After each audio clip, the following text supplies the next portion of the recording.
Good evening and welcome to another episode of the Hockey Royalty Podcast, the official podcast of hockeyroyalty.com. This is Joe Paterino. Normally you're used to hearing Randon McMahon kick it off. He's going to be joining us a little bit late, but I got my man Russell Morgan here. Russell, how's things going?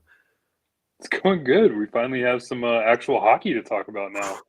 Man, I tell you, it's nothing like a rookie camp just to get the juices flowing. Like we've been talking all summer about random stuff, prospects, lines, acquisitions, whatever, and all of a sudden you see the Kings jerseys, they're out there, they're playing. It's like, here we go. Now we're there. Training camp starts. Now there's a buzz. Right now things are going.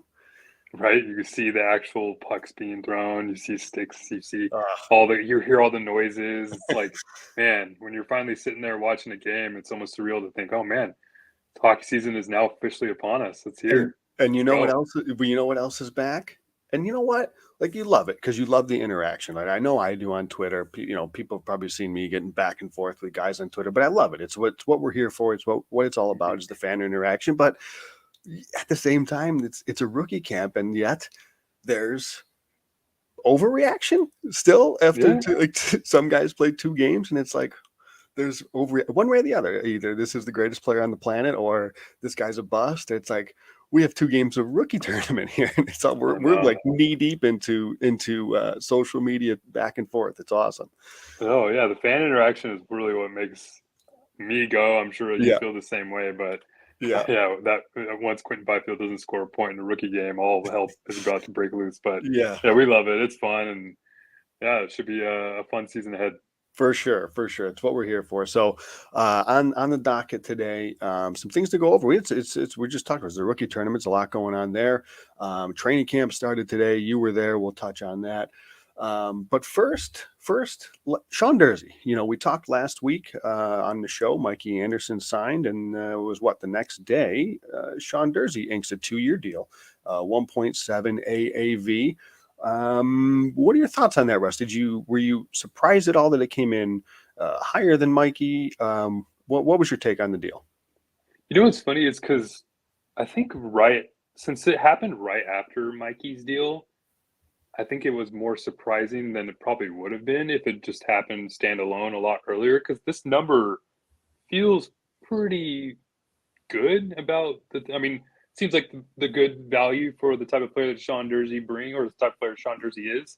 I think in comparing the 2 deals with Mikey Anderson and him, I think Mikey Anderson's camp probably feels that they're more solidified long term with the franchise, whereas Sean Durzi's camp probably feels like we should probably try to string out an extra year here. Because if you look at, we all know the right side of the defense is the future is kind of in flux right now. Besides Drew Doughty, who knows who's going to be there on a roster spot? So with Sean Durzi to have that extra year, to have a little bit more money than what Mikey has, or what Mikey got in 1.7 compared to Mikey's 1. I think it's a fair deal for both sides, and it's just nice to have him under the books and still have a little bit of cap room to play with. What do you think? Well, I thought the number was fair, very fair for Durzi. I think it's like you say, it's a good, really good number for the Kings. I think gives him a second year, so I think it's a pretty fair deal all around. And one thing I'll say, and Randon alluded to this, and it's a shame he's not here to chat about it. Maybe I'll ask him when he gets on, but he asked the question to us last week with Mikey Anderson, saying, "Do you think this is a deal where, hey, we can't fit this in right now, but let's kind of wink, wink. We'll sign something longer when we can." And I just want to say that, listening to Elliot Friedman, he kind of had the same thought. He actually said he heard that the 2 sides did want to do a long-term deal, and they couldn't quite get to it, whether the Kings couldn't fit it or whether Mikey wasn't ready to sign what the number was. Whatever the case may be, but there could be some smoke to or some fire to what Randon was throwing out there, that perhaps come January when Mikey Anderson would be eligible to sign an extension, we may see something of a longer term deal for Anderson. And I think that probably makes, maybe a little bit more sense. But for Durzi, I think it's a great fit for him. I think it's a great number for him. And I would say I don't think there was any doubt of him starting with the Kings. I don't know, maybe not in your mind, I don't think. And this certainly locks that up, right? Yeah. The roster spots for defense seem pretty much solidified. I mean, we'll talk about Brant Clarke probably later on and his impact of the rookie faceoff. But I mean, right now, with what Sean Durzi was able to bring last year in lieu of Drew Doughty's absence, quarterbacking a power play, playing some really good minutes, and it was a rookie year nonetheless. I mean, that right side with Matt Roy, Drew Doughty, that's a solid defensive side to have in the Pacific Division. That's kind of got a little bit of questions with some other teams in the Pacific. So, I mean, as far as looking at other players that the Kings could bring up, you still have Jordan Spence and Brant Clarke is available. But I mean, with Sean Durzi, I think he's kind of the Kings owe him another chance and to prove himself that last season was a fluke, and maybe he can progress on that too and have a better year this season. We saw one more on Durzi for you. We saw Durzi play. He filled in for Doughty, and he did it, admirably, especially on the power play. Obviously, Doughty's back, and he's going to take over PP1 duties. I kind of think we're all assuming that Durzi probably is going to be taking over PP2, but Sean Walker has played some power play in the past as well. Do you think Durzi does have the leg up there for the second power play unit, or do you think Walker gets a look there too? Ooh, that's a good question. I don't know. I mean, it's funny because we talk about this like there's only going to be one defenseman on a power play. I mean, Sure. obviously, most of the time we see 4 forwards or even 5 forwards, but with the Kings, since you now have players like Sean Durzi and Sean Walker back on defense, I mean, why not have them both? They're both shown the ability to quarterback power plays. I mean, but with Kevin Fiala in the mix, that's going to take another power play spot. You just trying to think down the forward lines, you would expect Quentin Byfield and Arthur Kaliev to have more power play time. So I don't know. That's going to have to be something maybe Jim Hiller tries to figure out, like who's going to get all the power play time. Is it going to be Sean Durzi? Is it going to be Sean Walker? Are they going to have to take a spot of Arthur Kaliev or Trevor Moore? I would think maybe you would want those two players playing because, I mean, the way they skate so well. They're able to create opportunities with some open ice. So, and the Kings, their power play was terrible last year with the forward group that they had. So why not try something new and have Sean Walker and Sean Durzi out there? 2 dynamic playmakers on the blue line. I hadn't actually thought of that, and I'm normally a 4 forwards guy myself, but you know what? If we're talking about Unit 2 here, and I mean no disrespect to these guys, but, I wrote about it, and we talked at length about the power play. I just don't know that a guy like Alex Iafallo or a guy like Phil Deneau, who we saw on PP1 at numerous times last season, are really the right fit for a power play. I actually wouldn't mind the idea of seeing 2 defensemen in the ilk of Durzi and Walker, 2 very offensive-minded, 2 guys that have QB'd a power play, no less. I think I like that, Russ. I think I'm with you there, and I think that would be an option. And then maybe a Quentin Byfield is on the second unit as well, and you can start to fill that out a bit. Yeah, I don't think it's any secret that, I mean, obviously Phil Deneau and Trevor Moore, they're great players, and Alex Iafallo, but I mean, they don't scream power play type NHL players. So yeah, they don't really have that kind of creativity or I guess that skill to create scoring chances on a power play. I mean, that's not a knock on them. That's just the type of players they are. They're more transitional, skating at you as quick as they can and getting pucks up ice as quick as they can. So at the power play, there's not that much skating going around. You're just kind of trying to find an open lane and make a nice pass and hopefully have a good shot to get in the back of the net. So when you have Sean Walker and Sean Durzi, players that aren't necessarily known for good shots, but you have them playing both. You can have them playing both on their off wings too. So to be able to one time back and forth, that could be something to look out for. Because I mean, if you can save players like Deneau and Iafallo and Moore, who are better suited for 5-on-5 play, 5-on-5 play, I think that would be beneficial for the Kings. So much of a power play is having to have the kind of the brain and the hockey sense to kind of slow things down and make plays. And you know what? That trio you just mentioned, that's a great line to come back with at the end of a power play, right? Yeah, exactly. So I think that's a good shout. So let's transition into the rookie faceoff. So the Kings rookies go 2-1. A lot of positives, I think, a lot of buzz around a couple of the players here. We'll talk specifically about Brant Clarke in a little bit. We're going to have our own Brant Clarke segment. That's how good his weekend was. but just in general, any guys that stood out to you that maybe you didn't expect, or if you had certain expectations for guys coming into it, what were some kind of overarching thoughts for you after the tournament? Yeah, I mean, Face off, maybe overall, Untitled Tournament, face off, whatever it's called. yeah, I know. They call it a tournament. They call it Faceoff. It's kind of just more of an exhibition, but all in all, it's fun. The arena was really cool. I'll start off with that. The TechSU arena. It's the brand new arena that San Jose Barracuda, the Sharks, the AHL affiliate, is going to be playing in. So, brand spanking new. The Kings literally christened it with the first game against the Avs. So, I mean, all in all, a good weekend for the Kings rookies. You're not they didn't necessarily have all the star studded, I guess, rookie lineup that they maybe iced in years past. So it's funny because I think about last year's where you still had players like Rasmus Kupari and Samuel Fagimo and Sean Durzi. They were all there. Arthur Kaliev, I believe, was there too. Yeah, they were all playing. So this year, little less star-studded, but you did have Clarke, who finally made his appearance playing in a LA Kings sweater. Everybody had eyes on Quinton Byfield, and I thought Quinton Byfield had a really good 2 games. Necessarily, he's not producing in the box score, but we've kind of talked about this a little bit. And when you watch Byfield play last year, he didn't really play like a player who's 6'5", 215. Played I mean, obviously he's got the speed, and it's funny too because you watch him, you forget he's that size because he's so fast Yep. moving up and down the ice. So you're kind of looking for him to maybe play with a little bit more sandpaper, a little bit more grit, play a little bit heavier. And he talked about that multiple times. Every time we talked about him or talked with him after the game, he'd said the coaching staff's been looking for him to play bigger. Marco Sturm even talked about how they're looking for Quinton Byfield to play bigger. Use that frame.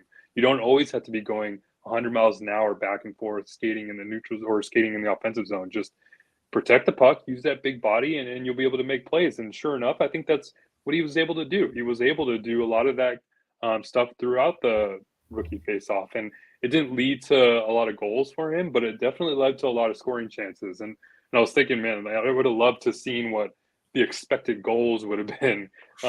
Unfortunately, we didn't have all that fun, all those fun stats, but I thought he looked really good, and I don't think it was really disappointing. And all in all, it is a rookie face-off. But talking about some other guys, Martin Chromaak steps on the ice and scores 2 goals in his first game back after 4 months. Or he was left off the ice or held off the ice for a full month due to whatever virus he was dealing with. Lost a bunch of weight.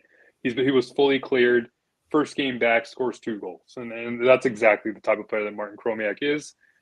I said that I wouldn't be surprised if he makes the NHL roster. I don't think that's going to happen, but I'm really looking forward to seeing what he can do with the Reign this year. We're going to have another really good team. And the players that surprised, I think, is Taylor Ward's the name that jumps out. I mean, anytime you watch him play, he's a presence. He's a force on the ice. And it was really cool to see him wear the A in the second game, too. So they're showing a little leadership with him there. I believe he's the oldest guy on that team at 24. But I really like watching Taylor Ward play. And I was talking with Jared Schafferin there, who covers the Reign, and I asked him, I was like, "What's your thoughts on Taylor Ward?" Because every time I watch him play, he produces, and that's exactly what he says. Is like he's not going to wow you or surprise you, but he's the guy who just puts the puck in the net, and you can't overlook that. So that'll be a player we'll have to keep our eyes on. But all in all, it was a fun weekend. What are your thoughts on some of them? Just to piggyback off of Ward, I think we may have talked about it on Making It Rain, Rand and I before, and I said immediately, it's noteworthy when they just bring him in from college and they immediately put him with TJ Tynan and Martin Ferk. You see some other guys that come over, some high prospects, and they're playing lower in the lineup. So right off the bat, like that's not an accident. Okay, a coach can see how a guy plays and the way he thinks the game. And the way I would describe Ward is he is such a smart, watch him when he doesn't have the puck. Next time you get a chance, folks get a chance to watch Taylor Ward, watch him, particularly in the offensive zone when he doesn't have the puck, and watch how he's going to find space. He's going to find soft areas in the slot to get himself open. And that's what makes him so effective. He does not have, he doesn't have a standout tool. He's not lightning fast. He's not a great skater. He's at a good shot, but he doesn't have, an elite shot. There's not this one thing that's going to stand out, but the reason he's able to be successful at this level and seemingly out of nowhere is because of how well he can see the ice and the way he thinks he knows where to go without the puck. So big fan of Taylor Ward. I think, he could have a really big spot for him in Ontario. I thought Byfield dominated. I'll just be honest. I thought he was great. I thought he was arguably the best player on the ice. A little less flashy, obviously, than the likes of a Brandt Clarke, but other than the point production, and if you're box score scouting, then maybe you're disappointed. But if you watch those games, he was in control of every shift. He was physically a problem for the rookies on the teams he was playing. Like he controlled the play in the offensive zone, and boy, when he picks up the puck, and you can tell that this is intentional. They try to get him the puck with speed through the neutral zone. He's unstoppable when he winds it up and he gets the puck through the neutral zone. He's outstanding, and like you mentioned it before, like you forget how big he is with how fast he skates. So I thought he was great. I'll throw out a couple other names that I didn't have a lot of expectation for. I didn't just whatever, wasn't really expecting anything, but I walked away like, okay, they're like Kim Nusayainen is one. I liked him when he came over to Ontario last year. He played a bit because of, but I was like, it's tough to get a read on it. But I was like, I wanted to see him in this camp. Really good, really aggressive, tight gaps in the neutral zone, not afraid to jump in the play, good skater, modern day defenseman, not a big guy, but moves well. I think given the lack of depth on the left side of the defense, I think he could be an interesting player. I thought Samuel Hellenius, I wasn't really expecting much. Like I figure he's obviously going to start with the Reign. We know what good defensive forward, but to me, he looked like he had more explosiveness in his stride. He looked a bit quicker in this camp. I don't know if you saw the same, but to me, from where I saw him in Ontario at the end of last season, I thought he was quicker. And one more guy, Atu Yamson, under the radar. Again, nothing really flashy, but protects the puck well. Good along the wall. Good down low. He played down low behind the goal and on the power play, made some smart plays. Like just a lot of little things that he did that I was like, okay, there's a hockey player here. I don't know that the ceiling is very high for a guy like that right now. I know he's playing over in Europe, probably as we speak. Actually, he's not at camp, but I liked what I saw from him. Just kind of like a lot of the little things type of things, if that makes sense. No, yeah, especially for a 7th-round pick. I mean, we've heard some pretty good things on Yamson. I believe he's playing in the U20 Liga League over in Finland, if I'm not mistaken. But read some really good things about him. I've seen some really good highlights of his play. So this was really cool to see his first showing in LA, and he played really well. Had 2 goals, I think, in the tournament. I think they were both in the last game, if I'm not mistaken. But yeah, he was definitely one of the surprises. Bennett Rossme, that's another player Yes. that's kind of surprises too. Yeah. He reminds me a little bit about Taylor Ward, a little on Taylor Ward, but he plays bigger and he plays. He likes to hit too, so that he was a lot more eye popping in terms of those hits when you hear him against the boards. But I believe he's under contract in Berlin next year, so he'll be playing for Berlin over there. But yeah. I think, but the number one standout, I think we don't talk about him, is Brandt Clarke, and what he did kind of really asserted himself to the point where Quinton Byfield knew he was the best player on the ice, and Brandt Clarke wanted to show that he was the best player on the ice. And I think the difference was that when you watch Clarke play, it's so dynamic what he brings. There's not one tool, I guess. It's just his hockey IQ lets him make so many more plays than I believe any other defenseman would be able to make, if that makes any sense.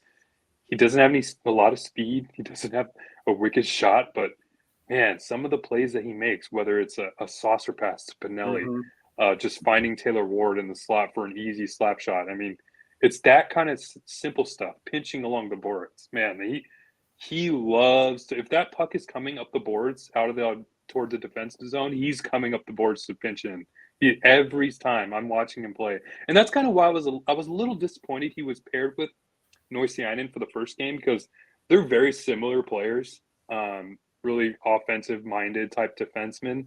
So either one wasn't able to really do as much as they wanted to. They were kind of giving up some odd man rushes here and there. But I think in the third game he was paired, or the second game he was paired, I believe, with Inamoto, Yep. and that's when he shined in the Golden Knights game.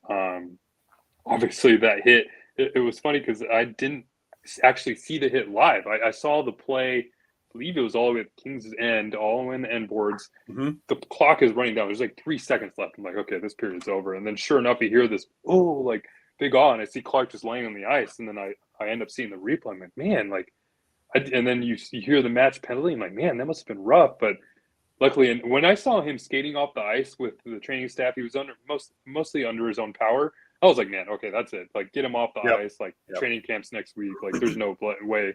But I'm sure he's the type of player that comes across like, no, put me back out there. And sure enough, he was right back out there for the power play, albeit a 5-minute major power play for an entire overtime that they didn't score on. But that's neither here or there. Yeah, that's neither here or there.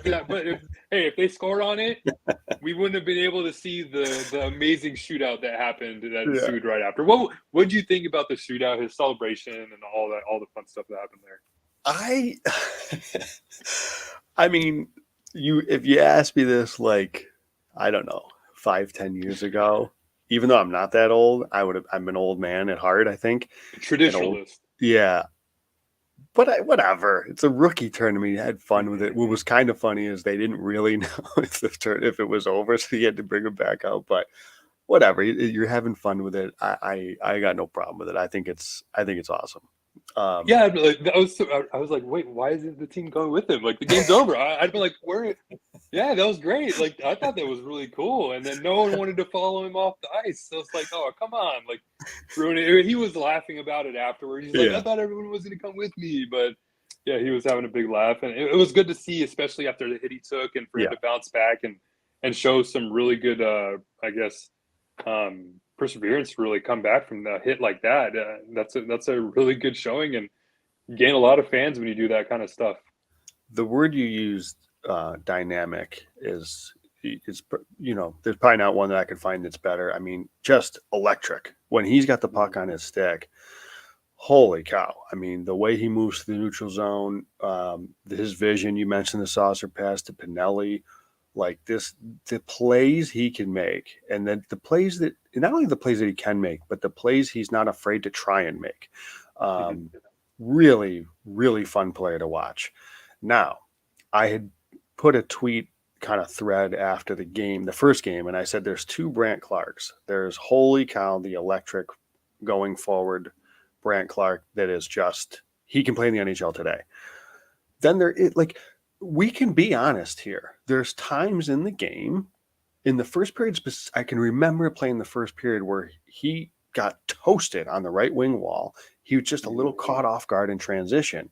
Like, that is what's going to keep him off the team. Well, that plus you have a 57 right shot defenseman in the Kings. But, like, we can be fair and say, with the puck on his stick, going forward, and maybe on other teams that don't have this depth, he's a lock for at least the 9 games, probably the season. Yeah. I'm not saying that he still isn't, frankly, at this point, because he was that good offensively. But I want to see him in training camp, in preseason games against NHL caliber players, because, like, it is a concern. And concern, I don't mean concern long term, just in the short term. He's 19, so he may not be quite ready. It sucks because he can't play in the AHL. He needs to be in the AHL, right? But, like, I think it's fair and it's okay to say, like, there's times in the D zone, there's times when the play is coming at him, right? When the opposing team has the puck and they're coming at him, that there is some still stuff that he's got to get better at. Like, you can say that. And I think there's a confusion that when people say his skating, I don't think it means Brandt Clarke is a bad skater. I mean, when he has the puck, he's a fun skater to watch, frankly. There's things about his skating style, like in transition or coming backwards and the play's coming at him, or in the D zone, in corners, where it's not there yet. It's not like, that's the part that's not NHL polished. So the decision that the Kings, and I'm leading into another question for you here, the Kings are there. We just talked about the Durzi's coming back, so that right side is locked. It's Doughty, it's Roy, and it's probably Durzi. The left side, there's some question marks, but can you really? How many right shot defensemen are they going to really trot out? 5 right shot defensemen. So, do you think? Let's go before the tournament. What were your thoughts on Brandt Clarke potentially making the roster and or getting the 9? Well, let's start with the 9 games and then and or making the roster versus after the tournament. Did that change it all for you? Did what he did in that tournament say, you know what? This kid might make this freaking team? I don't know if my thoughts changed after the tournament. So I mean, I went into the tournament thinking like, there's no way he's going to get a spot, barring, let's say, Sean Durzi needs a little bit more time to come back from his shoulder cleanup. So I mean, I didn't think there'd be a spot for him, and I still don't think there's a spot for him. And it's not to say that there shouldn't be for a spot for him, because I think you worded it perfectly. Like, if he was on any other team, he'd be getting 9 games in the NHL this season 100%. That's not even a question. But it's just the unfortunate situation that the Kings are in. It's just they have some really good talent on the right side of the defense, and then even ahead of Brandt Clarke with Jordan Spence and Helge Bronze. Yeah. So after the tournament, I still don't see it.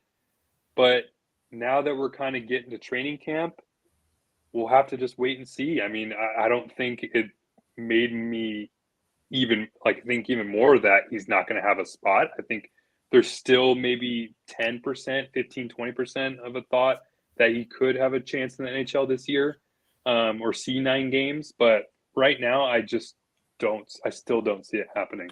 I just don't. I agree. I mean, and hey, we'll see how training camp goes and how preseason goes, because this is right. I was just going to say, Richard, if he continues on this trajectory, and I don't doubt that he will. Boy, it's going to be a tough decision, because it's easy to say, yeah, let's give Brandt Clarke 9 games, or he's got to make this team. That's the easy part. The tough part is, okay, who's coming off? Who's leaving? It's not Doughty. It's not Roy. It's not Durzi. Okay, those guys are there. Obviously, you have Mikey Anderson. So then you have Alex Edler. The easy one to say, I guess, is Sean Walker, but there's no indication that he's going anywhere. So I don't think it's all that easy to say. So I guess I'm kind of with you. I still am skeptical that we're going to see him. But you know what? Why don't we ask our usual host, who just has joined us, Randon McMahon. Randon, okay. First of all, welcome. Glad you're here. Thank you. Second of all, we're on the Brandt Clarke subject. So we've given our thoughts on the Brandt Clarke hype train. You give us yours. What do you think? I mean, I've been pumping his tires all off season, and I think that when you're that high of draft capital, you got to be given a shot. I don't care how clogged the room is. There's always spots to dance, right? And so he comes in, and there's a chance for him to make his first appearance as a King, and it's excellent, right? I mean, if the kid goes through camp, he's excellent. If rookie tournament, he's excellent. Preseason games, he's excellent. Like, he needs a shot. I don't care how clogged the room is, and I don't care who has to sit. If they believe it's Durzi, if they believe it's whoever, like, it doesn't matter. Like, he at least deserves 9 games at that point. The only thing there is the, who do you send down? Do they keep extra players up? Do they keep extra players up for 9 games, and then send either Clarke down if they don't think he's ready, and then just keep extra players up in the roster there on the bench? Like, you don't have to have just 1 7th D-man and 2 extra forwards. You can carry 8 D-man, right? And wait 9 games and see what's going on, and then send somebody down at that point. Like, you're not really delaying anybody's progress in the AHL, but I mean, he's shown already in my belief that the OHL is beneath him. So, like, there's really, he has to punch somebody in the mouth to get a job. But if he does, he deserves that position. I mean, Let me ask you this. Go ahead. Because you just mentioned the OHL. What makes this decision so hard is that he can't go to the AHL, right? In that it's either NHL or OHL. Because I think the AHL is a perfect spot for him. Russ mentioned Jordan Spence's name, and it was the first mention of Jordan Spence just a few minutes ago. Who the game he played, he looked really good too, by the way. Are we just, if Brandt Clarke gets a shot, why isn't Jordan Spence played in the playoffs last year? Like Jordan Spence looked great with the Kings. So why? And I'm just kind of just throwing kind of a hypothetical or a devil's advocate, however you want to say it, a scenario. Why is it Brandt Clarke and not Jordan Spence? Because the fact that the draft capital is there. Like, I mean, and Spence can play in the AHL. Like they already said that, hey, if he gets clogged up, or T-Max if it gets clogged up, sometimes there's going to be roster politics based on business decisions. And the business decision is that Jordan Spence can still progress in the AHL. He can still get quality minutes against quality opponents. The AHL isn't beneath Jordan Spence. He's right on that verge to where it would still be quality competition. I believe that Brandt Clarke would be wasting a year in the OHL, in my opinion. Russ? Yeah, the thing is, man, Jordan Spence, I just don't see Jordan Spence is an amazing defenseman. I mean, you watch him play, and he's most likely going to lead the AHL in scoring for a defenseman, because just based on how good the Reign look again. And the way he looked in his first few games, I think it was 24 games in the NHL, I thought he was incredible to kind of come out of nowhere, especially given that he's coming from a league like the Quebec Major Junior League that's not necessarily known for a league that plays a lot of defense. But he's come in and looked really solid. So I think the best thing for the Kings organization is if Jordan Spence had an amazing season with the Reign, and you could use that in a trade for a really good player to kind of unclog a little bit more on the right side. I mean, because you're not trading Brandt Clarke. You're keeping Brandt Clarke. Obviously, 8th overall pick. He's got huge upside. You already have Doughty for 5 more years. He's most likely not going anywhere. So what? Yeah, I would leave you still with Durzi and Roy around for a couple more years. I really like Durzi. I think he should stay long term. So even if you somehow let Roy go and you let Spence go, you can bring in a really solid piece on the left side and still have really solid defensemen for your future. But right now, I just don't see a spot for Clarke, which sucks because he's just looked amazing. And whenever I see him play, he just wows me with a play after play. But unfortunately, it looks like it's OHL or bust for him. Or I mean, it's NHL or OHL, and it's OHL for him right now. I'll say this: regardless of what happens, and if he's going to make the Kings or if he's NHL ready, yada yada, how the hell did he not make Team Canada in the World Juniors? I'm not buying. I'm sorry. Like seeing him this weekend, like you can't tell me that kid wasn't ready to play in the World Juniors. I don't know. That was one of my takeaways for that. That's just bizarre to me. I guess one thing that if he does go back to juniors, Kings fans will be able to watch him. I mean, I don't see him not making Canada again. So Kings fans will most likely be able to watch him play for Canada and kind of get a better sense of his skill set in an environment, probably a better suited tournament than there was this past summer. So you know where else they could see him though? Is it crypto in black and silver? Brandon, let me ask you though, like, so who say Brandt Clarke makes your team? Who's out? Somebody's got to go. So when we went and traded for Kevin Fiala, did we really care what the middle 6 or the bottom 9 looked like? No, we didn't, because we knew we were getting a great player and he was going to play. Brandt Clarke, on my mind, is the best defenseman since Drew Doughty that we've drafted. So, and he's most likely going to be the heir apparent right D1 whenever Doughty starts that downhill slide at the end of his career. Do you see that from Jordan Spence? Do you see that? Like, do you see RD1 for Jordan Spence? No, I don't. I don't see that for Matt Roy. Maybe Durzi if he takes more leaps forward, but still, Clarke is the heir apparent. If he is ready, he should play. Like, that's just my thought process on it. And then you let the chips fall where they may. You make trades if you have to make trades. You make Jordan Spence play in the AHL. Injuries happen, so you might have some depth later on. But all this cookie cutter stuff, how can we fit all the 50 players that we have under contract safely and neatly packaged? I don't really give an F at this point. Like, he's the best. If he's the best top 9 player and he's deserving of a spot, he should play. You saw it with Drysdale, and it wasn't a fluke. You saw it with Zagreus, it wasn't a fluke. You saw it with Lucas Raymond and Moritz Seider and et cetera, et cetera. It wasn't a fluke. And so if this guy's ready to play, like, we got to play him. I'm tired of all this. Let's let them have another year to marinate. Well, some players deserve to marinate. Some players are ready to go. Let's get him on the ice. Let's get him scoring goals. He's going to be paired with Edler or Muvar, which will be good for him and his offensive skill set to have a defenseman next to him. So, like, I don't see what the problem is here. I'm not trying to find spots neatly wrapped for everybody. Let's put the best nine on the ice and let's go.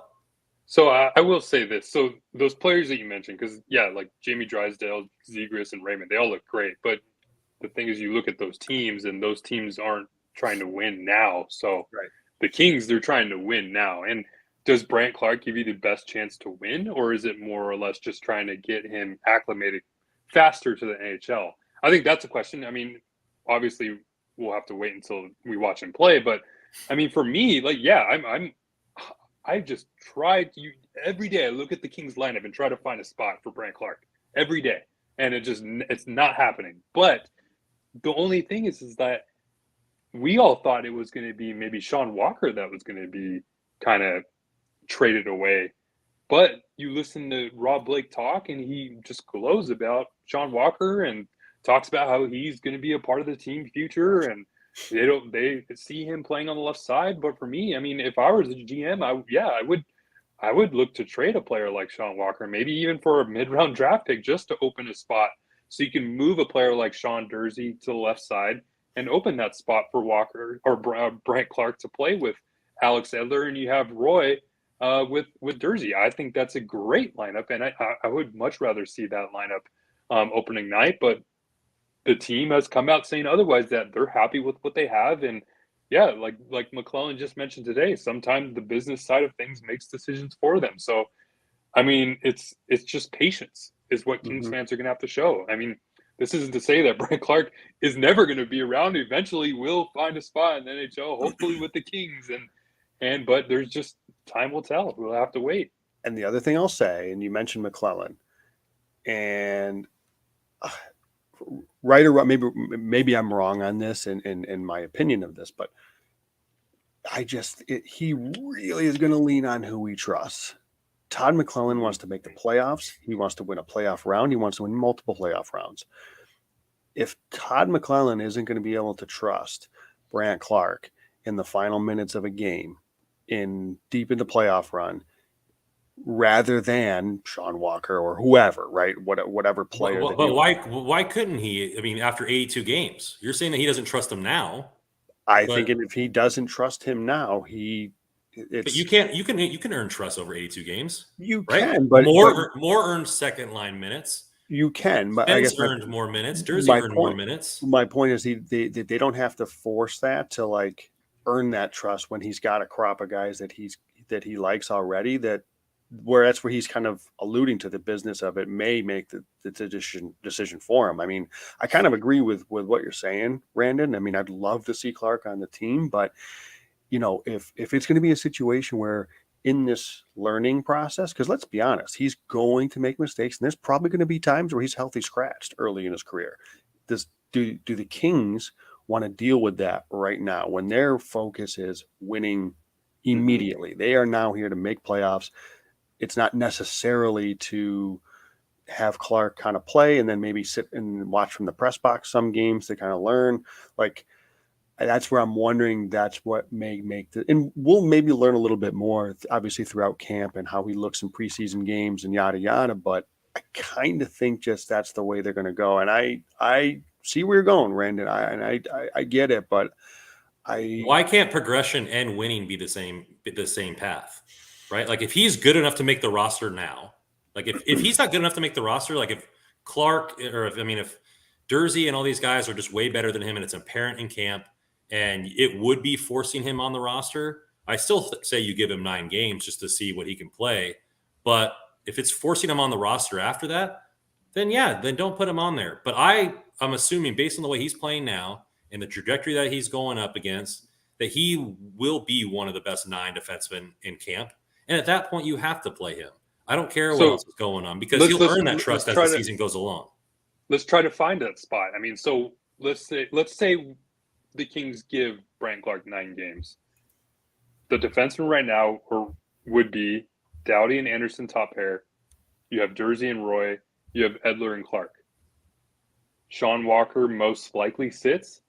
Then you're most likely losing a player like Jacob Moviari to waivers, which would why be can't the you keep worst him thing. up? Why can't you keep him up there for the 9 games and see what you have? You could Well, make then that you- adjustment. but then you're sending carrying a forward down. Then you're exposing you're a forward carrying down. 8 defensemen. That's kind of rare for NHL teams to carry around 8 defensemen.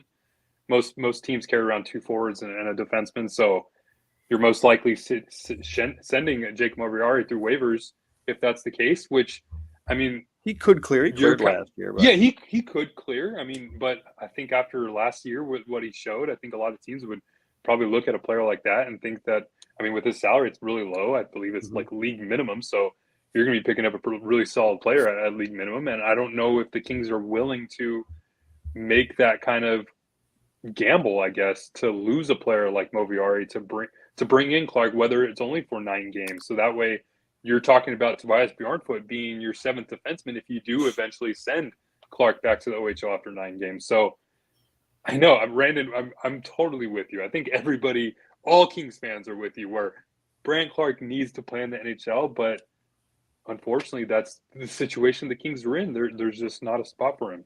I'm just tired of all this slow playing, all this stuff all the time. Like we signed Elias Anderson back, like for relatively no reason, right? We signed Pepe back for relatively no reason when you have Grunstrom and you have other forwards that are NHL ready to play. They're just signing all these players back that clog up these roster spots. Eventually, guys have to be given the chance to play.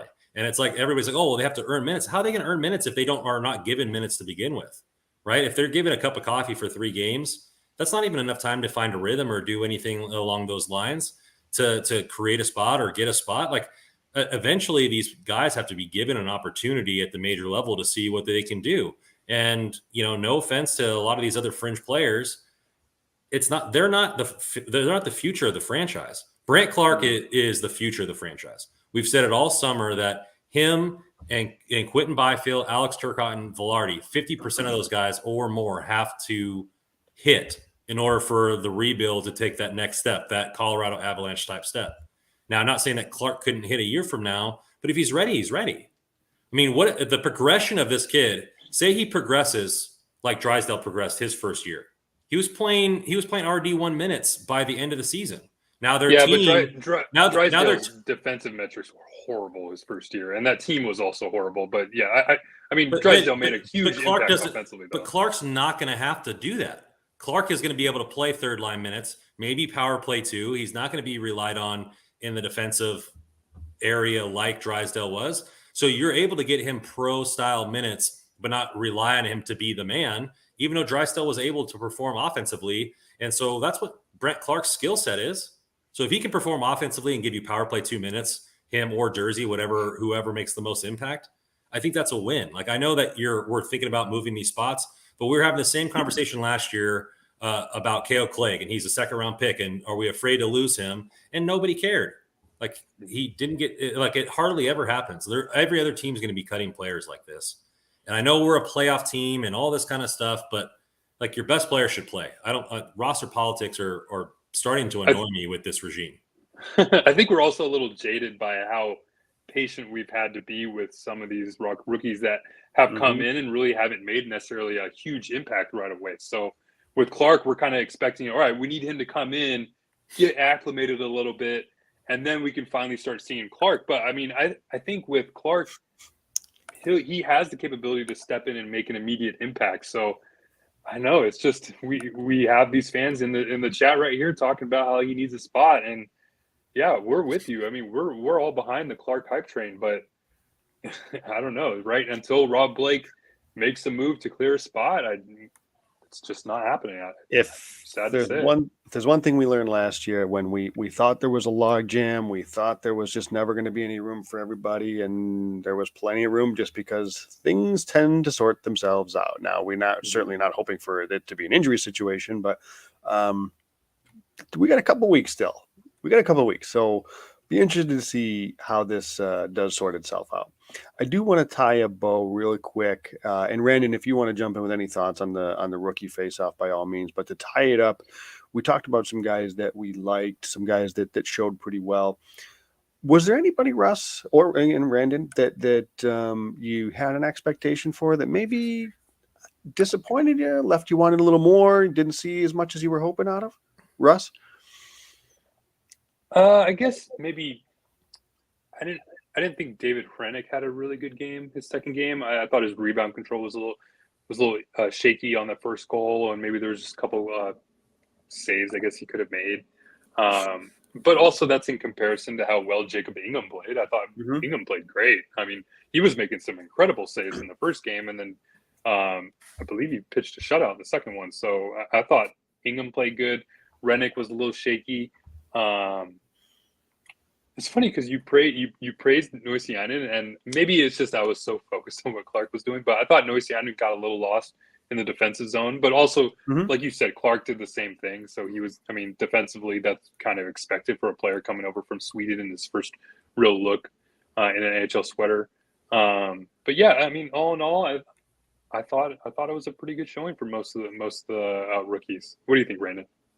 Yeah, I don't think there was like a guy that just like, oh man, like this is garbage. Like I thought he was going to come in and be so much better. I don't think there was any of those types of players. You know, you want more from a lot of guys, but you know, I think one guy that's slowly just been creeping in the rip toe, you know, is Atu Jamson, and he's a seventh round pick and marinating and dry age steaks, and soon it's going to be a full year dry age steak that you're going to have, and then you're going to wonder what it tastes like. And he seems to be slowly going there, and we saw that. And Yannetti likes to find one skill set, and he said, hey, this guy just was not really looked at because he was in one of the lower leagues. He's got extremely good hands and good offensive acumen, but he just needs a lot of time, and he could marinate into that type of player where it could be something along the lines of a guy that just comes out of nowhere, and you get that middle six production from a guy that you dropped in the seventh round, similar to what we're getting from Roy long term,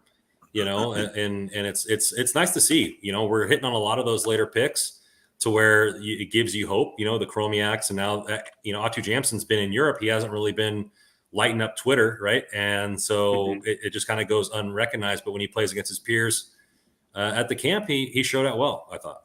It's a really good shout, Randy. We touched on him a little bit ago because I thought he really good protecting the puck along the wall. I think it's noteworthy that, and not to say that they're working on power play, extensively in the rookie faceoff, but he was on the power play in a team with a lot of pretty high end prospects. He was down low on the power play. I thought he looked good. Yeah, I think he's a guy. I don't know what his ceiling is, but I think I could see a decent floor for him, like a quality bottom six, maybe tops out as a middle six NHL player if things click right. The one guy, listen, it's 3 games, so I don't want to overreact one way or the other to a 3-game rookie tournament, right? And I'm admittedly, and I've said it, where he is my favorite right shot defenseman not named Brandt Clarke, and that is above Jordan Spence, that is above Sean Durzi, that was above Brock Faber before he was dealt, and that's Helge Grans. And I acknowledge he is a project. He is at least another one full season in the AHL away, because he doesn't have that like elite offensive tool that we see from a Clarke or a Durzi or a Spence, and he doesn't have that totally shut down Mulverari type of defenseman. I think he's going to be really, really well rounded. I think he's a top 4 defenseman down the road. I was hoping to see a little more in this tournament. He spent a year in the AHL. Like last year, he looked very, very raw in this tournament, and I will say he looked more improved this time around than he did last year, but I was hoping for just a little bit more like assertiveness out of him to kind of maybe take control a little bit more at times. But again, not to say that it's an overly negative thing or a really bad thing, but just there's one thing that I was hoping to see a little more from Helge Grans. But this is 2 showings in a row, because the World Championships, I believe it was Corey Prom or Scott Wheeler said that they wish they saw more of him too. And so this is 2 tournaments in a row against his own peer group that he hasn't really shown out after playing against better opponents. I'll say that with Grans the talent's there, like you just mentioned, Joe. There's so much talent there with him. It's just you see him make some decision. The decision making can be a little iffy. So I guess it's more on the hockey IQ side that you're kind of, I mean, because he's so quick for how big he is, and he has a pretty decent shot. So maybe he needs to be a little bit more aggressive and make those more assertive plays that we saw from a player like Brian Clarke, who was constantly being aggressive and trying to make plays in the offensive zone. So maybe Gronz was trying to take more of a back seat. I know they had him wearing the A, and he's I guess more of a quote unquote leader now on that young team. So I don't know. I kind of agree. I agree with you a little bit, Joe, that with Gronz there's still so much talent there that needs to be marinated a little bit more, and you hope to kind of see it come this year. It would be another big year for him with Ontario, who's probably going to play a lot of top line minutes for them.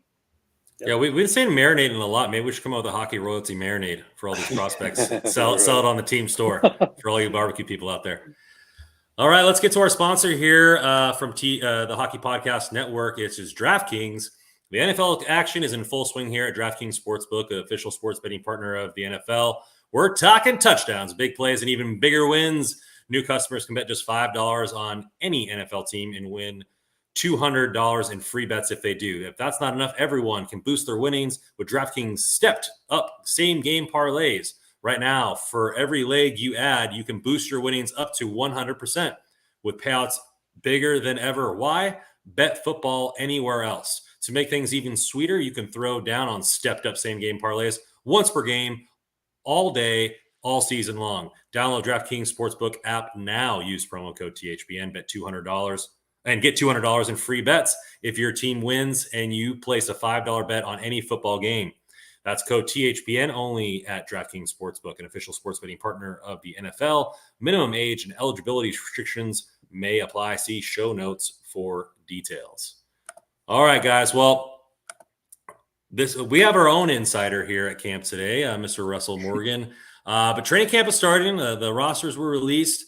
We had 3 practices, a scrimmage, plenty of action to talk about. Some familiar faces on the ice, some new ones, and a lot of nice quotes coming from the locker room after. First, let's talk about that. I think first back in you're allowed to be back in the locker room as far as the press goes.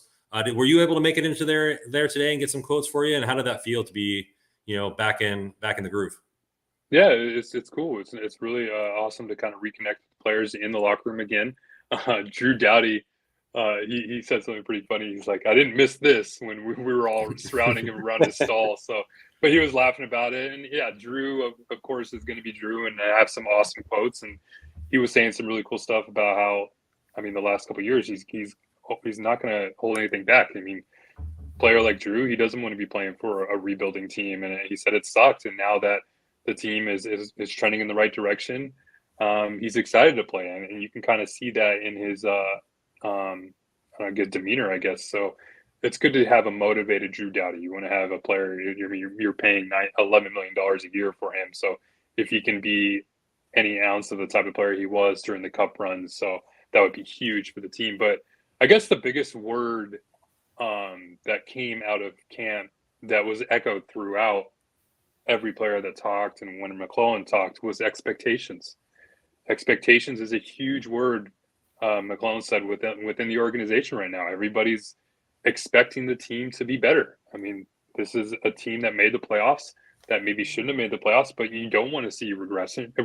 You don't want to see this team that exceeded expectations last year all of a sudden start falling back a little bit. So that's the big word that everyone's talking about within the organization right now is what are the goals for the team? And I think a lot of players are expecting the team to do well and maybe go and win a round or two in the playoffs when it comes around May or June.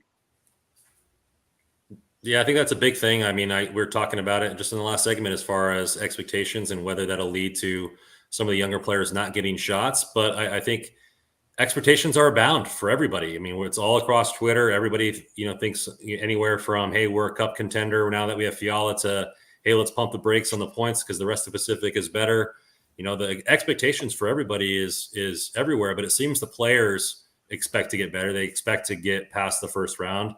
Fiala, obviously adding an 80-plus point getter is going to help the team. That way they were able to keep both the D-man and keep Iafallo. And as you mentioned in your tweets today, that line was buzzing today, which we'll get to that. So it just expectations when you add that big of a player, you get Doughty back healthy. There's no reason to say that they can't win the opening round. Yeah, and I'll also add another E word that I've kind of felt throughout the building today was excitement. So, fans were back in the building, and I know training camp last year, they weren't allowed to come in the building. So now that they were here this year, there was a lot of them. There was probably a few hundred or so, and they're you can see the excitement watching players like Fiala, seeing Byfield, seeing all these, a team that's now expected to be a good team. So there's a lot of excitement around this Kings team right now. Yeah, there's probably the worst thing you can do is read into training camp lines and deep pairings. But you know what? All we have is one day right now, Russ. So that's what we're going to do.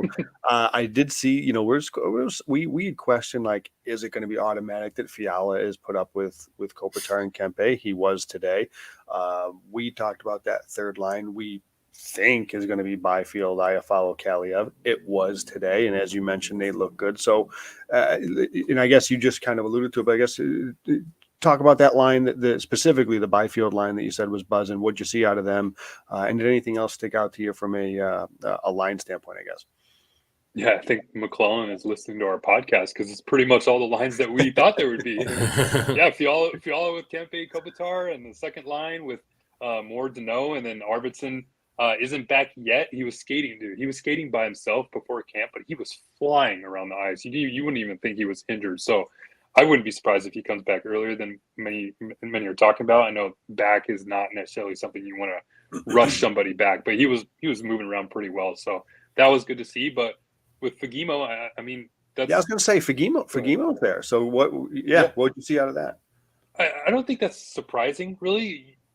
They don't really want to use the word comparison. I know Danault had mentioned that they don't want to compare the players in terms of his new line mate, but they share a lot of qualities, Sammy and Victor Arvidsson. They're both really they love shooting the puck and they can move pretty well. So that kind of seems like a good replacement for Arvidsson with Fagemo there. So I wasn't surprised.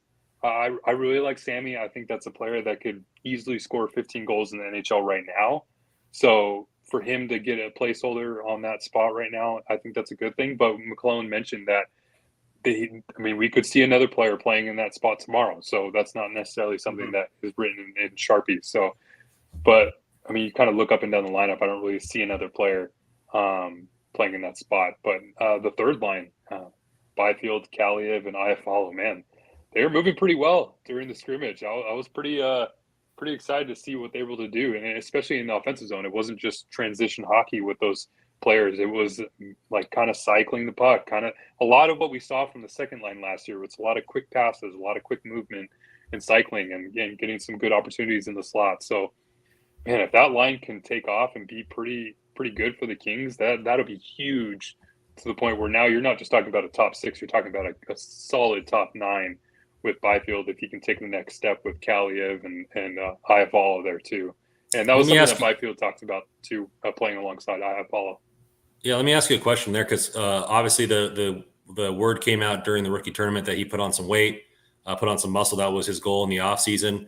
Playing against his own teammates, you said he was very strong in the puck, and he looked dominant out there as far as from a body standpoint. Now you're playing against, NHLers. Did it look that he was using his newfound weight and size to his advantage against, better competition? Yeah, I think so. It's if Byfield can learn how to play, like if he can learn how to play in a phone booth, if he can play in a really small area, tight corners, I think that's going to be huge for his game. Because like I mentioned earlier, he's obviously a great skater. He's great transitionally. We saw that in the rookie tournament when he's able to get going up the ice. There's really no stopping him, and he's doing a lot more. What I've noticed the last couple of games during dev camp and the rookie face-off and today, he's doing a lot more. He's trying a lot more moves, a lot more, dangles. So I like seeing that, whether he makes those plays or not, or he's able to complete them, because it shows a new confidence level for him. And that's what you want to see. It's like, the skill is there with him. Second overall pick, he can fly up in the ice, up and down the ice, and he's got size. But if he's able to use that talent with some newfound confidence, I think that'd be huge to take the next step in his production. That was my biggest knock on him last year, was that he seemed to play scared sometimes and not be willing to try things. And I think that in order for him to take the next step, he's just got to play his game. If he makes a mistake, he makes a mistake. He's got to rely on somebody else to pick him up. But yeah, I'm glad to hear that. And I'll say I wouldn't be surprised to see more of it. I think it was Russ, you may have brought it up at some point. I mean, there's been this kind of talk or a little chatter on the periphery about the stick length of Quentin Byfield. He uses a smaller stick. That is solely for, and I would bet if and when he gets asked this, it's because to handle the puck better. And it is going to help him to be able to have more. So it's kind of funny that you say that, because when I think of a guy using a shorter stick, I know personally I used a shorter stick, so I had better handles. It just helped me keep the puck in tighter to my body. So you talked about him getting, more comfortable of controlling the puck in a phone booth. The shorter stick's going to help that. Him trying more dangles and stuff like that. The shorter stick's going to help that. So I bet that is all kind of tied into each other. And I think we saw that with how he skated in the rookie camp, that the rookie faceoff, that he gets in the zone and he protects the puck well. He can keep it closer to his body. So maybe that's all intentional and that's all on purpose and in his game this year. And that's what he's looking to do. So I think that's noteworthy. Mm-hmm. Yeah, I'll say, going down the lineup a little bit too. We just talked about Brent Clarke a lot here, but just looking at who he was paired with and Alex Edler, I thought that was perfect. I think that's a match made in heaven. So I'm hoping to see a couple preseason games of them together, because I mean, with what we talked about with Clarke, how he's really aggressive offensively. I mean, when you have a player like Alex Edler who's going to protect you and kind of save you from certain plays and play a little bit back than you would in the offensive zone, I think that'd be a great pairing, and it's probably going to help out Clarke in the some preseason games here. Was there any update? I know there was some updates on some of the injured guys. Did Turcotte's name get brought up at all? Turcotte's name didn't get brought up. The last we had heard from him at Dev Camp is that he wasn't cleared yet. So probably business as usual, I assume then. Just business as usual, I'm guessing. I didn't even see him around, so I don't know. I'm just hoping he can kind of get his mind right and heal up quick and come back. I mean, a concussion is a concussion. That's Kings fans know. I mean, from years past with what we went through with some other players, that sometimes that can be a long-term thing. So hopefully it isn't with him. And it sucks, because I was actually driving today. When I was driving to camp, I was looking up some stats for the players, and one of them was Alex Turcotte. And you look up his stats, and whenever he plays, he produces. I mean, I think he's got like 36 points in 59 games or something in the AHL for a player that's only getting in first couple of years in pro hockey. I think that's really good. So I mean, he's a top 5 pick for a reason. So you're just kind of hoping he can get his health in order and kind of show Kings fans that he's still worth the pick that the Kings used on him. This is kind of a side note. The NHL went to like these huge bulky helmets and like the foam pads over their helmets during training camp to decrease concussions and stuff like that. Obviously, this happened in a game with Turcotte. I wonder if hockey's ever going to go to that. It's like some more. Oh, the NFL? Yeah, the NFL had those I wonder if the NHL is going to go to something like that on the helmets to help with concussions or contact during camp. I don't know if it's because it's a different sport, how it would impede that, but I just thought of that, with the concussions, and I know the NFL went to that for a little bit. Speaking of fringe players, though, in Turcotte, I mean, we have a lot of other ones, Velarde and Kupari and all those guys. And any of those fringe guys really stand out today? I know Jared Anderson-Dolan got a goal. But what did you see from those guys that are fighting for those last 2 spots? Didn't really see much. Had my eyes on the Fiala line. Kind of wanted to watch that. Wanted to watch the Byfield line, see how they performed. See how Fagemo did, and then most of the defensive lines. I didn't really catch a lot of the bottom 6, or I guess the fringe guys. I will say this: I think there's a lot of attention being made toward a player like Gabe Velarde. I think a lot of people want to see him. I mean, you really want to like the player. You see that's talent. I was talking with Jim Fox about this today. The skill is there. You watch him play. It almost feels like it's just more of a mental thing with him for some reason, and you hope he can get it in order, because whenever he's on the ice and whenever he gets going, he's shown he has capability to produce offensively, and that's exactly what the Kings need, especially on the power play, which he's shown the ability to provide a good power play presence. So hopefully he can. I don't think there's any question about his talent, especially offensively. And then he's what there's Velarde, there's Elias Anderson, there's Jared Anderson, Dolan, Rasmus Kapari, Samuel Fagemo, all guys that are kind of fighting for, as you said, Randon, two spots really, and arguably both of those are the 13th and 14th forwards, really. I mean, depending on how things shake out. Yeah. Well, let's flip it up to the new toy, Kevin Fiala. Obviously, what did you see from him coming into camp? Did you look obviously as advertised, or he's still shaking off the rust? What did you kind of see from him and then that line in general? Oh, I mean, yeah, obviously it's the first day, so you don't want to read too much into it. But man, I think we're really gonna like this line, boys. I think they look really good, and this pairing with Kopitar and Fiala now. It's interesting because when you think about Kopitar now that he has 2 plus 30 goal scorers on his wings, with Kempe, it almost feels like Kempe kind of needs Kopitar to succeed. He needs a player like Kopitar in the middle to kind of give him the puck so he can use his speed and go up ice. With Fiala, he can create plays on his own. He's a more individual player. When his skill set, he's able to get a loose puck and then make something happen out of it. Whereas Kempe, like I just mentioned, he needs to utilize his speed, get to open ice, get fed a pass, and then shoot, hopefully, and put it in the back of the net. So I think this is a really good compliment for that line where they have a player like Fiala who, if let's say something's not going right, he's able to utilize some of that skill and make a play out of it. So, and not to mention, he's really good in the corners and he's really fast and he's good transitionally. So I think that's going to be a really solid line, and I wouldn't be surprised if Fiala leads the team in points this year. I think that's what a lot of people are expecting. Kempe made a pretty good bet by kind of taking that quasi-bridge deal when he's getting a chance to play with these two, because he's got no excuse to not have a big season coming off what he just did playing with Kopitar and Fiala, that's for sure. I mean, you're looking at the money being thrown around now. If he gets 4 straight seasons over in between 70 and 90 points, which would be a big ask for Kempe, but you're talking double-digit mil at that point. If he puts up like the same kind of numbers where he's not really having, I wouldn't be surprised if he puts up the same kind of numbers where he doesn't really have a high assist total, but he's able to pot a lot of goals. 30 plus. Yeah. I mean, he's expected to be the goal scorer on that line, whereas Fiala and Kopitar can kind of have more of a well-balanced, I guess, box score. So, yeah, I think it's a match made in heaven with all the 3 of those players, and I'm really excited to see what they're able to do on the ice together. Going into the second line, I know we talked about Moore and whether his play was indicative of him or Danault, and he obviously started there today. That chemistry looked just like it left the seat last year. Yeah, absolutely.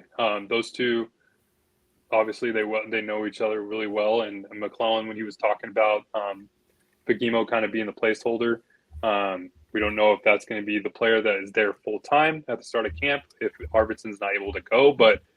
Yeah, Mcclellan had mentioned that once Arvidsson is healthy, that is a line that they're going to lean on once again, and they're going to put together. So fully expect the mad, damn, nice line, whatever you want to call it, to be back together once all 3 are healthy. But for right now, I think, business as usual for those two. They're just it was really cool to watch Danault and Fiala go up against each other. They had a couple battles, and it's funny because I was thinking in my head, like, man, just 2 years ago, these players weren't even on the team. And now you think about the talent that's now here. It's like, man, it's wild. So it'd be a fun team to watch, that's for sure. It's good to know about the Danault line, because you could say that with Arvidsson out at least early, that could give Mcclellan an excuse to kind of play around a little bit and maybe not run it back and see if there's something else that clicks. But man, I don't see why you wouldn't at least give it another run the way they played last season. They were legitimately one of the best lines. Like, you looked at I think it was their expected goals per 60 for a group that played together enough minutes. I think I skewed it to be 300 minutes. So guys that played together like for most of the season, they were number 2. Like, they were a top 10 line, depending on how far back you go in terms of minutes played. Like, this was a legitimate line that they put together. So why would you not? Right? Why would you not run it back? Yeah. If they can be anything what they were for last year for an entire season, oh man. And then you add Fiala to the mix, and hopefully another next step for Byfield and Callie. The Kings are going to be fun to watch. Talking about all the right side D, it looks like Walker got his first chance to be on the left side today, paired with Roy. Obviously, Durzi not on the ice, so we don't know if that was that's their number one choice or if that's who they're going with until Durzi's ready to go. What did you see from Roy and Walker? Does Walker look like Walker on the left, or did it really seem to skip a beat on the chemistry? And that's something that needs to get worked on, obviously. I'll say this. I'm a little worried about Walker on the left side. And this isn't to say that Walker doesn't have the capability to play the left side, being a right shot defenseman, but I've never been one to be okay with a right shot defenseman or a left shot playing their opposite wing. I don't know. It's just when you're trying to make plays along the boards and try to bring the puck up from the boards and bring it, it's a little bit easier, I guess, to be in a shooting mode, but you're also on your backhand. It's harder to keep the puck in play. I don't know. It's just, I wish there was another left shot D-man. I think that's something that the Kings really need to find. But I mean, Mcclellan mentioned that they've talked about how this is the team they're happy with, the group that they have. They're not looking to make trades. They're not looking to pick up guys on waivers. They're happy with the group they have, and until maybe, I guess, a year from now, maybe at the trade deadline, we'll have to wait to see if they do eventually find that solid left shot defenseman to play on the left side. But for now, I think we'll have to see if Sean Walker is able to. I mean, this is his first practice back. I mean, quote unquote official practice. I know he's been skating. He said he's been skating ever since almost the end of the year last year. But we'll have to see if he gets his bearings right in the preseason and see how that pairing does with him skating on the left side. But I don't know. I'm a little worried, I guess, about it. Yeah, I mean, there's a reason, right, where the vast majority of the league plays on the strong side from as a defensive side of things. I mean, just making passes and making outlets and zone exits, it just becomes easier. But there's not many guys. I know Mackenzie Weegar's one that plays on the off wing a lot of times. I know there's a few others, but yeah, I think it's a legitimate thing to keep an eye on and to watch and to see how it goes. And I know that's something that I'll be watching. It's one of the big things I'll be watching in the preseason games is exactly that. How does Sean Walker look on the left side? I mean, I know he's done it before. He's played some time with Matt Roy in the past. But now he's going to be asked to do it. The idea now being it's not just going to be for a couple of games. Like, this is your role. You're playing it every exactly. game. That right. We'll see. Do you think it gets to a point where he's the seventh D and you see them trot out Mikey Anderson, Morvari, and Edler on the left side, and he only gets spell work to the season? I could, but the thing is like, man, you have a 36, 37-year-old defenseman playing full-time minutes. I mean, I would expect him to be the one to maybe sit a few games here or there. But, yeah, I mean, we really – I mean, Joe, you and I really like Morvari and think – I honestly maybe think he could be even almost a better option than Walker on the left side just because of how comfortable I am with a left-shot defenseman playing the left side. I mean, but with Sean Walker, it's tough because I'm also not one to – I hate when players lose their spots to injuries. Randon, you're a 49ers fan. You've seen it firsthand with Alex Smith. I mean, or no, what was that in Kansas City? When did Alex Smith? No, it was Alex Smith. Alex Smith hurt himself in 49ers, and Kaepernick Kaepernick came in. That's right. Yeah, he lost his spot. And so, yeah, I hate when players get injured and they have to lose their spot. So with Sean Walker, now that he's fully healthy, I mean, obviously he was expected to be a big part of the team last year. Had the season-ending injury, but now that he's healthy, I think the organization also has shown a good amount of loyalty to its players the last few years with the Blake regime. So, I mean, that's good. You don't want to be the Vegas Golden Knights where you're just kind of kicking players to the curb whenever you see a shiny new object. So, I think with Walker, you have to kind of give him a chance to prove himself once again. And I mean, because he's a good player, and I think he can have the capability to be that good player once again. And I think not only that, but on that second pair with Matt Roy, boy, if you have a Moverari and Matt Roy pairing, like they might voluntarily play in the defensive zone just because that's where they want to. That's where they're more comfortable. Like so having Sean Walker does bring that offensive side to the table, which is probably why they're looking to entertain it because with Edler, Roy, you want to have that, and Mikey Anderson are trying to find that balance of guys that can go forward, move, push the puck, and bring a little bit more offense. And Walker clearly has that. It's just how will it go from the left side. I don't know how many minutes they played last year, but Spence was paired with Tobias Bjornfoot. Offense with defense. There, did you see anything from that line? I mean, I know you said Jordan Spence was good in the rookie face-off, but did you see anything from that pairing today at camp? It's gonna be a great pairing in Ontario. That's all I'll say. Yeah, I mean, like we'll go back to that Mcclellan quote where he said, the business side of hockey will make the decisions for them most likely, and the number one name that came to mind was Bjornfoot and Spence. So, I mean, those players are both waiver exempt, so you don't have to send them through waivers and have the fear of losing them to another team. You can easily send them down to Ontario and keep them under contract. So, and also with Bjornfoot, I don't think it'll be the worst thing to send him down. I mean, he wasn't even playing toward the end of the year last year. So, I mean, there's still a little bit that needs to develop with Bjornfoot's game. I mean, I think he has a lot of talent. He's a great skater. He's obviously got some experience with over 100 games under his belt in the NHL. But I don't think another year in Ontario would be necessarily terrible for him. And then say if anybody gets injured, hope not. But if injuries do occur, and the Kings ended up using, I think it was 14 different defensemen last year, so.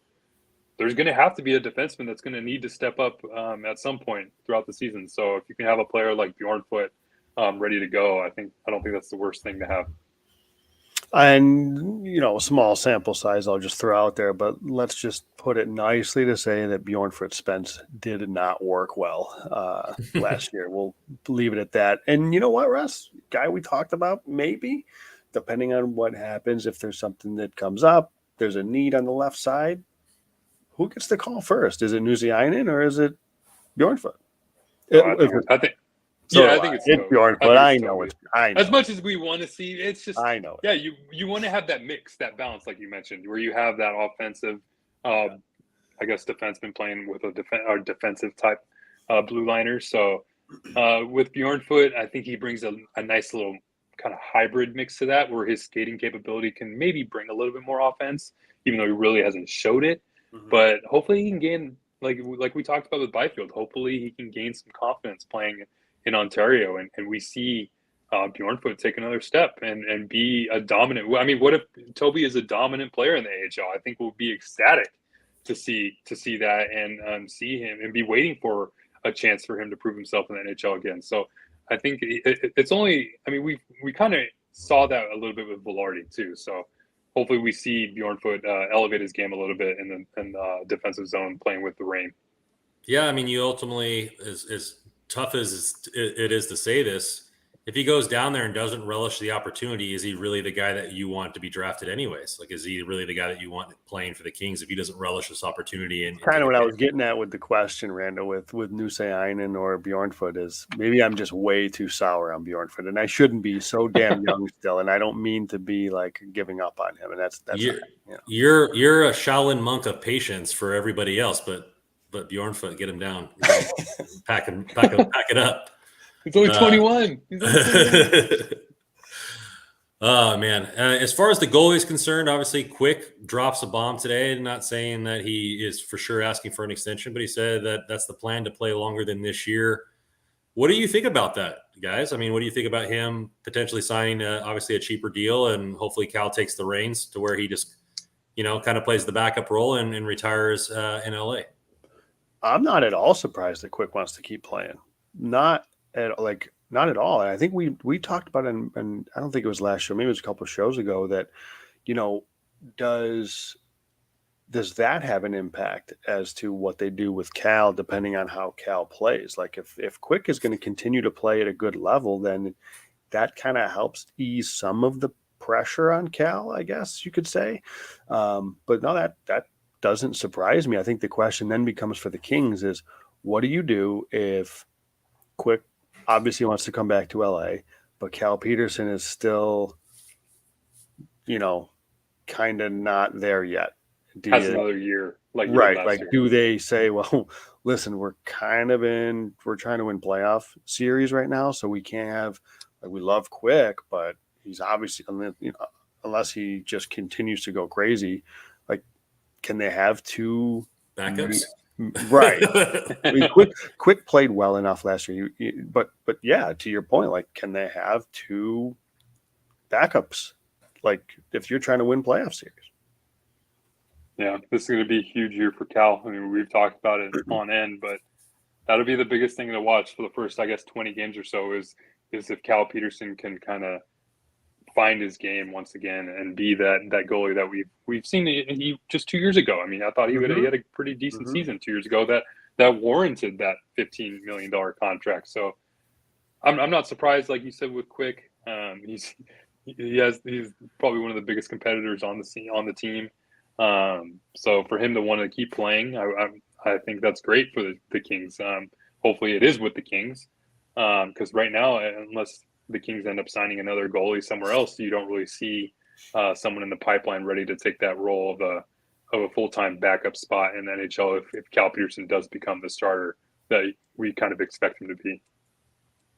Obviously, Kevin Fiala's first, big interview in the media room there. What did you get from him and his excitement to be here, playing with Kopitar? I know there was a couple quotes you posted on Twitter, but what was your overall judgment? It's kind of a weird word to say, but What was his vibe of him? That was the word actually he used too, is the vibe. He loves the vibes in Southern California.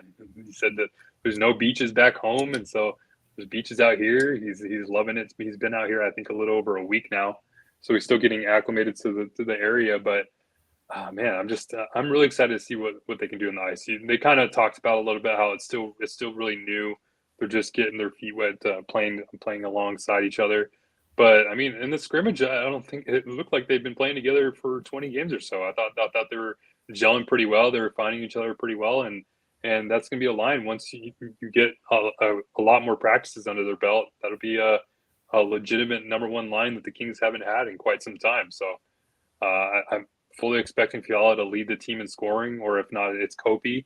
And whether it's 90 points or even 100 points, this team needs to find a way to average 3 goals a game.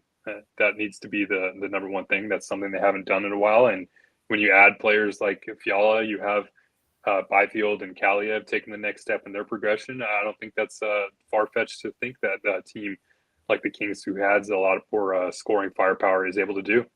Well, and I think it's Fiala, but it's also, I think, what'll determine that is if the bottom 6 chips in, right? I think if they can get scoring from the Byfield line, then yeah, I think then you're looking at a realistic chance that this team is actually going to score a significant amount more goals. But I think if you're still relying on 1.5 to 2 lines to do all your work, that just after a while it wears. The team guys slump, every line slumps, it happens. But if they can get Byfield kick in, you've got a little bit more offense from the D with Doughty back. Durzi's a full-time D. We talked about Walker playing the left side. If he can adapt well to that, there's some offense coming back from the D. So, I definitely think there's a shot for that. Yeah, I'm waiting for the practice where they start trying out a new power play. I want to see. I'm waiting for that. That'll be the practice I want to see. I want to see some new strategies. I want to see who's on the power play. Mm-hmm. That practice I'm excited for. I'm sure it won't be till next week or so. Mcclellan mentioned these first couple games are more or less just kind of letting people get their feet wet, getting back in the game action a little bit, and maybe see some of the younger players a little bit more. But once we get to the power play time and the special teams play, I think that'll be an interesting practice session to keep an eye on. Yeah, the crazy new hourglass technique that he's unveiling in the next week or something like Right. that. Like, oh, what are the Kings doing? Just reinventing the wheel. Sorry about the technical difficulty there. I don't know. My internet just cut out there for a second. But, yeah, it seemed like to be like a pretty good practice. I think one thing I want to hit on, and we maybe should have done with the Clarke hype train, I thought it was good for him just to sit there and listen to Drew Doughty talk to the media. Oh, yeah. He was a couple stalls away, just kind of soaking it all in. Did you get a vibe from him? I mean, obviously on the ice, and maybe you guys talked about it earlier. Did you get a vibe from him? Kind of maybe he's fun to be around, but he's maybe more mature than he's let on in some of these interviews. Yeah, absolutely. I think he carries himself really well. He's charismatic, and I thought it was awesome that he was sitting there right next to Drew Doughty's stall. It was we were talking to Drew Doughty and we were talking to Jonathan Quick, and just 2 stalls over, there was Brant Clarke just literally just watching every word that those two were saying, and I thought that was awesome for him to try to just soak everything in, because I mean that's who he is. He's kind of like Drew Doughty in the sense that he loves to talk. He's very vocal on the ice, and I forget who I said this to, but when you watch, or when you not watching a game, but if you close your eyes and you're in front of a game, or you're just there whenever Brant Clarke is playing, you kind of hear a lot of the same similarities to what Drew Doughty, when you hear Drew Doughty playing hockey. He's constantly yelling for the puck, constantly slamming his stick on the ice. So that's something you love to have, especially for a number one defenseman on a team that is going to be eating up a lot of minutes. You want to have someone who's going to be very vocal and be a leader on the ice, and that's something that Brant Clarke brings, and I think that's a huge intangible and quality to have for a player like that. But someone asked me what I thought of Brant Clarke's first day and what his mindset was, and I said one word. I think it's hungry. I think he's hungry to show that he's going to be he can be an NHL player right now, and we'll have to see if he shows that during some of these preseason games that I'm sure he'll be playing in. You see it all the time. People who have the chips on their shoulder. Or you saw it this weekend with the Lions receiver Amon-Ra St. Brown. Says he knows every single receiver that was taken ahead of him. Yep. So and he memorized their names. And so I'm sure Brant Clarke memorized the entire D-corps that made Team Canada, and is trying to prove those coaches wrong. I hope he makes it and just lights the world on fire. I know that you guys think it's a little bit more of a long shot, but I will be buying a Clarke jersey if he makes this roster, because I think that kid is he loves hockey, he loves to talk, he loves the game. He eats and breathes and sleeps wanting to score all the time. It's the type of guy, the type of D-man that the Kings need. Well, I think that'll wrap it up. We're almost at an hour and a half. I know that we probably could talk a lot more, but we'll have a lot more coming up next week with some more days at camp.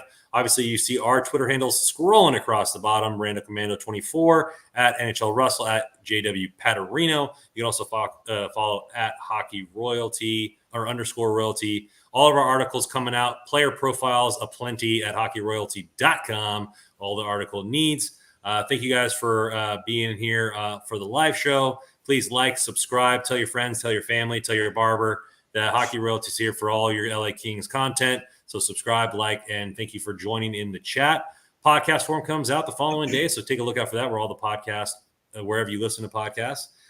Man, I'm excited for the season. I'm more pumped up than I was last year. Now last year was all hope. Now it's expectations plus more hope. And so I'm excited for things to come. Camp just started, and I can't wait for more games. Thank you, boys, for holding it down for me while I was selling some cars, throwing some metal in the streets, and really appreciate all the help. Thank you guys, fans. And as always, go Kings, go. Go Kings.